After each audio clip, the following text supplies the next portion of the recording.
everyone, welcome to Finn's Cooking. Today we're going to make Hollywood squares. I'm going to the refrigerator. I'm going into the pantry now to get some ingredients. Why are they so heavy? Take an entire pack of graham crackers and empty them into a plastic bag. Seal the bag and smash them until they die.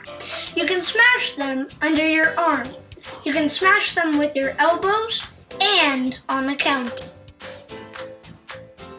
Get your measuring cup and a special spatula and measure out 1 cup of crushed graham crackers. It's okay if you have a little bit more. I like mine crunchy. Measure out your powdered sugar, melted butter, peanut butter, and your brown sugar.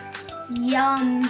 And dump everything into your large mixing bowl. You can try to mix it with your special spatula, but I found it easier to mix it with my hands. Look, it's just like kinetic sand. Edible kinetic sand. Once it's fully mixed, transfer it to your wax paper lined dish and pat it until it's evenly spread. Yum! That tastes so good. Give me a second while I wash my hands. The topping is Hershey's chocolate bars. The recommended amount for the topping is 5, but we use 8. We like it extra chocolatey. A chef always has to taste his ingredients. A chef always has to clean up his workspace.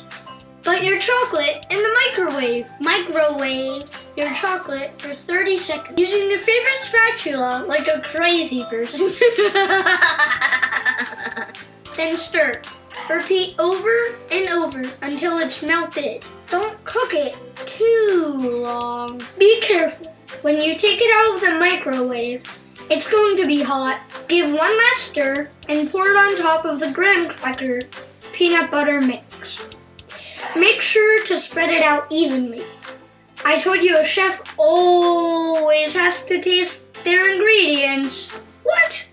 Put your dessert in the refrigerator to cool. It will be ready in 20 to 30 minutes. Audiences agree. It's awesome. This has been Cooking with Finn. Keep cooking and stay safe. Hey, if you enjoyed Cooking with Finn, do him a favor and hit that like button. Click the subscribe button and sound that bell if you want to be alerted whenever he live streams or uploads. Thanks so much.